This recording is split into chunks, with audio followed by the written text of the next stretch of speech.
Progressivism is a societal cancer.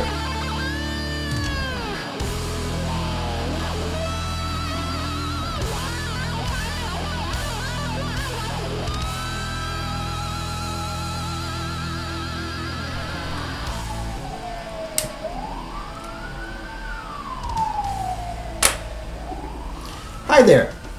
Welcome to the Freedom Alternative. I received an interesting email from a person that I'll choose to treat better because, as a capitalist pig, I treat my long-time customers better than someone I just met. Nah, just kidding. Anyway, the email reads like this. Hello Lucian, I just discovered your channel after you mentioned it on your last Voice of Europe show and I started watching. After seeing the worrying video about the Bucharest mega mosque, I started googling a bit more into your country just to get a better understanding. Anyway, my question is not about mosques, but about your internet. I've been listening to your radio show almost since the beginning and I noticed something. You never had internet problems during the show. So I googled the internet and found out that your country has a remarkable internet speed. So I guess my questions are, how is it possible for such a poor country to have such a performance in this field? And two, how can other countries replicate the model? I hope you'll check this email address, keep up the good work, and please keep my name out if you'll answer in a public manner. Well, first of all, thank you for your loyalty. I didn't know there are people out there who've been listening to my podcast since I started doing them. So seriously, thank you for that. Anyway, the short answer to your first question is free markets. The long answer is, well, long, but I'll try to do my best to provide it without digressing too much because it's a topic that I'm quite passionate about. So anyway, but before answering the question, some background story is also needed. For starters, the internet really started to kick off globally exactly when communism fell. The fall of communism is an important moment because that's exactly when the censorship curtain vanished. In fact, in the first days after the days of Ceausescu, the entire country was paralyzed because a significant proportion of people wouldn't do much except reading, and more reading. The hunger for information free of communist bollocks was huge. I would even put some pictures to show the long queues for books and newspapers that were formed in January 1990, but you know, it's copyrighted stuff and whatnot, but I'll try to find some links to put in the low bar for you to check out. Secondly, after the fall of communism, everyone realized that no matter what the commie propaganda had said, we were technologically decades behind Western Europe, and therefore we had an urge to, well, catch up with the gap, a capitalist urge, I would say. Whereas before World War II, you see, technological innovation in here was neck and neck with the rest of Europe. Communism halted pretty much everything in that regard. Just to give you two examples, from the telecom business, Romania had one of the first private radio stations in Europe in 1928, and the state had no involvement in the radio business until the commies came to power in 1948. By comparison, Sweden had its first private radio station in 1993, called Skärgårdsradion. Another example is the telephone business, which was dynamic and entirely private operated as early as 1930, which is one of the reasons why it was cheaper to call from here to Paris than the other way around, because in France the state had a monopoly. This actually applies now too. It costs me roughly 5 cents an hour to call to the US or Canada, whilst the other way around is significantly more expensive. Anyway, when we realized how far behind we were, our young nerds started tinkering in their own garages. And since the new authorities had no idea what the internet was, they operated entirely without government regulation or supervision. Throughout the 1990s, most of the nation had slow internet, dial-up only, which was also incredibly expensive, both in absolute terms and relative to the average earnings, and access to that slow and expensive bloat was also incredibly difficult. Why? Well, state monopoly. The main telecom company, Romtelecom, was owned by the state, and at least in theory, it was forbidden to create alternatives. So the first entrepreneurs founded a cell phone company called Connex in 1996, a company which in 2005 was bought by Vodafone. Around the same period, another company was founded called RDS-RCS, coming from Romanian Data Services and Romanian Cable Services. These two companies are important because one was to become the first provider of mobile internet and the other one was to become the first genuine alternative to the state monopoly. RDS-RCS launched something which young people today may not even remember. It was called the RDS Tel card, which allowed the people to use the state monopoly's landlines to get far cheaper internet connections. But besides these two now giants, there was also a plethora of small businesses, most of them operating semi-legally, who provided internet on a neighborhood basis. In fact, the term neighborhood network today means local internet provider in here.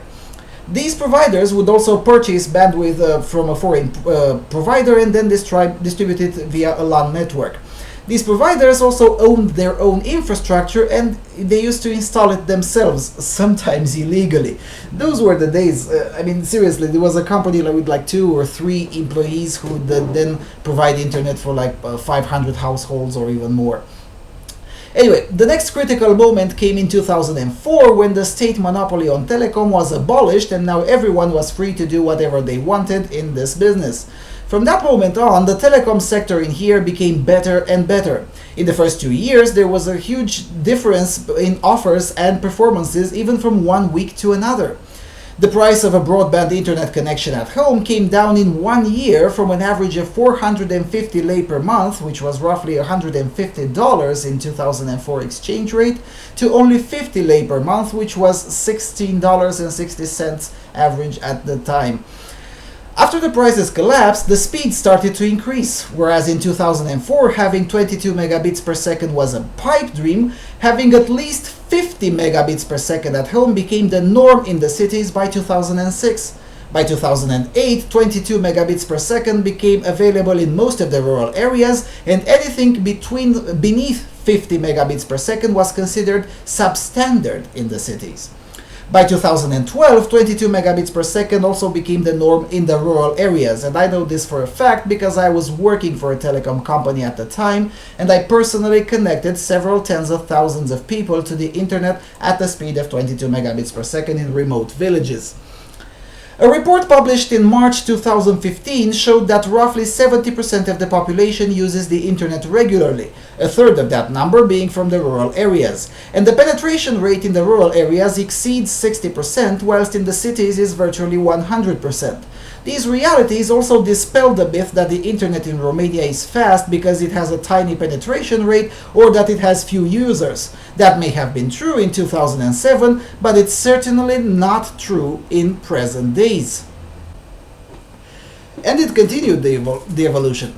The speeds and prices kept their inverse correlation over time and until present day.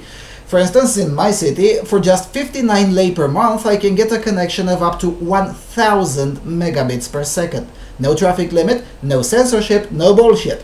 59 lei means $14.56 at the time of this recording. In most towns, suburbs, and large villages, for just $10, sometimes even less than that, one can get a connection of up to 100 megabits per second, also with no traffic limitation, censorship, or anything else.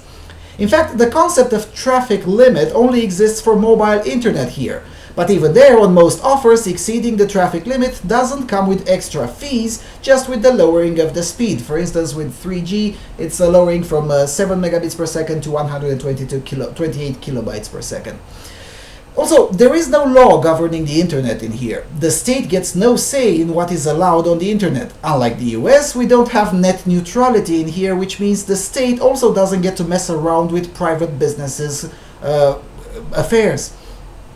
And unlike the leftist fear-mongering that circulated during the net neutrality debate in the US, having corporations give preferential treatment to some platforms isn't such a horrible thing.